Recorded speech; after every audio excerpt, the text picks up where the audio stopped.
আসসালামু আলাইকুম। ওয়ালাইকুম আসসালাম ওরহমতুল্লাহি ওবারাকাতু। আজকে আমরা একটা জরুরি বিষয় নিয়ে আলোচনা করতে বসেছি। অজু, মানে নামাজের আগে যে পবিত্রতা অর্জন করি আমরা।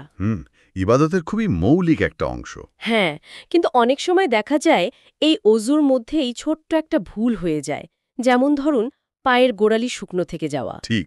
আর এই আপাত দৃষ্টিতে ছোট ভুলটার পরিণাম কিন্তু মারাত্মক হতে পারে। ঠিক তাই। একটা হাদিসে তো এ নিয়ে খুব স্পষ্ট সতর্কবাণী আছে।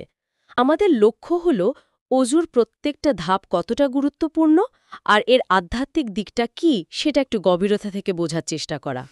খুবই ভালো উদ্যোগ। কারণ দৈনন্দিন তাড়াহুড়োতে আমরা অনেক সময় ইবাদতের প্রস্তুতির এই দিকগুলোই যথেষ্ট মনোযোগ দেই না। একদম। হয়তো ভাবি সামান্য একটু শুকনো থাকলে কি আর হবে। অথচ এর প্রভাব কিন্তু সুদূর প্রসারী হতে পারে। আশা করি আজকের আলোচনা এই সচেতনতা বাড়াতে সাহায্য করবে। চলুন তাহলে সরাসরি সেই বিখ্যাত ঘটনায় যাই। সহিহ বুখারী ৬০ নম্বর হাদিস, তাই না? হ্যাঁ, বুখারীর হাদিস। সাহাবী আব্দুল্লাহ ইবনে আমর রাদিয়াল্লাহু বর্ণনা করছেন। ঘটনাটা ছিল এক সফরের। রাসূলুল্লাহ সাল্লাল্লাহু আলাইহি সাল্লাম একটু পেছনে ছিলেন। হুম, পরে তিনি এসে দেখলেন আসরের ওয়াক্ত হয়ে গেছে আর সাহাবীরা বেশ তাড়াহুড়ো করে ওযু করছেন। হ্যাঁ, তাড়াহুড়ো। আর সেখানেই সমস্যাটা হচ্ছিল।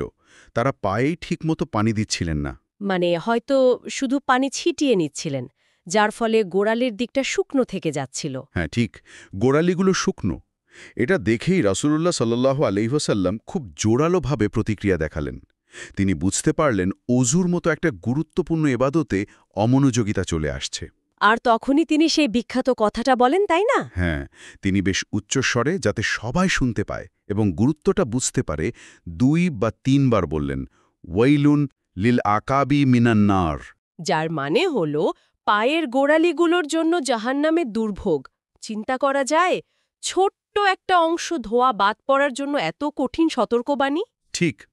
এটা রাসূল সাল্লাল্লাহু আলাইহি সাল্লামের কথার ধরন আর পুনরাবৃত্তি থেকেই বোঝা যায় তিনি বিষয়টাকে কতটা গুরুত্ব দিয়েছেন।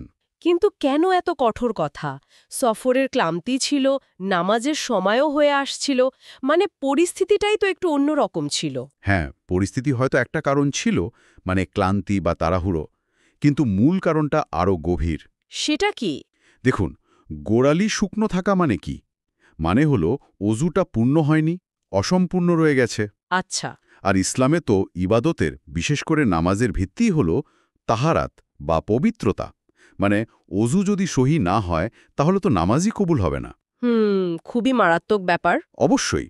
রাসূলুল্লাহ সাল্লাল্লাহু আলাইহি সাল্লামের উচ্চস্বরে এবং বারবার বলার উদ্দেশ্যই ছিল এটা বোঝানো যে ইবাদতের প্রস্তুতির কোনো অংশকেই তা যতই ছোট মনে হোক অবহেলা করা যাবে না। এটা শুধু বাইরের পরিষ্কার পরিচ্ছন্নতার বিষয় নয় তাহলে। না, একেবারেই না। এটা আল্লাহর নির্দেশের প্রতি আমাদের আন্তরিকতা, আমাদের মনোযোগের প্রকাশ। এই যে সামান্য একটু অমনোযোগিতা, এটাই আখেরাতে কত বড় ক্ষতির কারণ হতে পারে সেটাই তিনি চোখে আঙুল দিয়ে দেখিয়ে দিয়েছেন। আর এই ব্যাপারটা তো কোরআনের নির্দেশের সাথেও সরাসরি মিলে যায়, তাই না? সূরা মায়েদার সেই আয়াতে। একদম।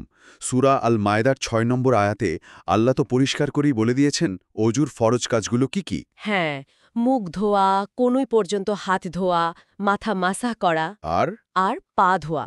শুধু পা ধোয়া না, বলা হয়েছে ইলাল কাবাইন, অর্থাৎ টাকনু বা গিরা বা গোড়ালি সহ ধুতে হবে। ও আচ্ছা, গোড়ালি সহ ধোয়াটা কোরআনেরই সুস্পষ্ট নির্দেশ। অবশ্যই। সুতরাং গোড়ালি বাদ দিয়ে অজু করা মানে সরাসরি কোরআনের নির্দেশ অমান্য করা। তার অজুর প্রত্যেকটা অঙ্গ ঠিকমতো ধোয়াটা আসলে বাধ্যতামূলক। আচ্ছা, এর বাইরেও তো ঠিকভাবে সুন্দর করে অজু করার অনেক ফজিলত বা সওয়াবের কথা আমরা জানি। হ্যাঁ, সেটা তো আরেকটা গুরুত্বপূর্ণ দিক। অজু শুধু নামাজের চাবি না, এটা নিজেও একটা ইবাদত। হুম। এর অনেক আধ্যাত্মিক উপকারিতাও আছে। যেমন ধরুন, সহিহ মুসলিমের হাদিসে এসেছে, যখন একজন মুসলিম সুন্দরভাবে অজু করে তখন তার শরীর থেকে গুনাহগুলো পানির ফোঁটার সাথে ঝরে যায়। সুবহানাল্লাহ। আবার অন্য বর্ণনায় পূর্ণাঙ্গ অজুকে ঈমানের অর্ধেক বলা হয়েছে। ঈমানের অর্ধেক। হ্যাঁ, আর খেয়াল করুন, শীতকালের মতো কষ্টকর সময়ও যদি কেউ যত্ন করে, কষ্ট স্বীকার করে অজু করে, আল্লাহ তার মর্যাদা বাড়িয়ে দেন, গুনাহ মাফ করেন। এসব ফজিলত তো পূর্ণাঙ্গ অজুর জন্যই। কিন্তু বাস্তবে আমরা কি দেখি, বিশেষ করে আজকালকের এই ব্যস্ত জীবনে? হ্যাঁ, এ তাড়াহুড়োর যুগ। কোনোই শুকনো থাকছে, গোড়ালি শুকনো থাকছে, আঙুলের ফাঁকগুলো হয়তো ঠিকমতো ধোয়া হচ্ছে না। এগুলো তো খুবই সাধারণ ভুল, তাই না? খুবই সাধারণ আর খুবই বিপজ্জনক। কর্মক্ষেত্রে বা ধরুন ভ্রমণের সময় অথবা শীতকালে ঠান্ডা পানির ভয়ে অনেকে হয়তো শুধু পাটা একটু ভিজিয়ে নেয়। হ্যাঁ, শুধু পানি ছিটানো যাকে বলে। ঠিক, কিন্তু এটাই মারাত্মক হয়ে যেতে পারে। অজুকে তো প্রায়ই নামাজের চাবির সাথে তুলনা করা হয়। ঠিক? আচ্ছা, একটা ভাঙা চাবি বা অসম্পূর্ণ চাবি দিয়ে কি কোনো দরজা খোলা যায়? না তো, সম্ভব না। তেমনি অসম্পূর্ণ অজু দিয়ে তো নামাজের দরজা, মানে আল্লাহর রহমত আর কবুলিয়তের দরজা খোলার আশা করা যায় না। খুব সুন্দর উপমা। আমরা হয়তো ভাবছি এটা সামান্য ভুল, সামান্য একটু অবহেলা। কিন্তু রাসূলুল্লাহ সাল্লাল্লাহু আলাইহি ওয়াসাল্লামের সেই কঠিন সতর্কবাণী আমাদের মনে রাখতে হবে। এই সামান্য অবহেলাই পরকালে ভয়ানক শাস্তির কারণ হতে পারে। ওয়াইলিন লিল আকাবি মিনান নার। তাহলে আমাদের জন্য মূল বার্তাটা কি দাঁড়াচ্ছে? রসুলুল্লাহ সাল্লাল্লাহু আলাইহি ওয়াসাল্লামের এই কথাটা, পায়ের গোড়ালির জন্য জাহান্নামের আগুন, এটা যেন আমাদের প্রত্যেকবার অজু করার সময় মনে থাকে। একদম।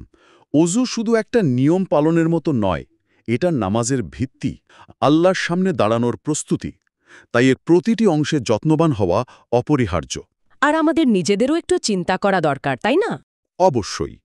এখানেই আমাদের জন্য একটা চিন্তার খোরাক আছে।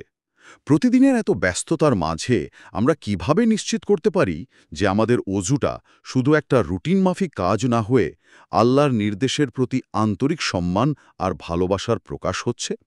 এই মনোযোগ, এই যত্ন, এটাকে আমাদের পুরো ইবাদতের মানকেই উন্নত করে দেবে না? অবশ্যই দেবে। যখন আমরা অজুর মতো প্রস্তুতির কাজেই এত যত্নবান হব, তখন মূল ইবাদতে অর্থাৎ নামাজে মনোযোগ আরও বাড়বে। এটাই স্বাভাবিক। এই প্রশ্নটা আমাদের নিজেদেরকেই করতে হবে, আর উত্তরটাও নিজেদের জীবনে খুঁজে নিতে হবে। আল্লাহ সুবহানাহু ওয়া তাআলা আমাদের সবাইকে তার ইবাদতে আরও বেশি যত্নবান হওয়ার, বিশেষ করে অজুকে সঠিকভাবে আদায় করার তৌফিক দান করুন। আমিন। ওয়াসসালামু আলাইকুম ওয়া রাহমাতুল্লাহি ওয়া বারাকাতুহু। ওয়ালাইকুম আসসালাম ওয়া রাহমাতুল্লাহি ওয়া বারাকাতুহু।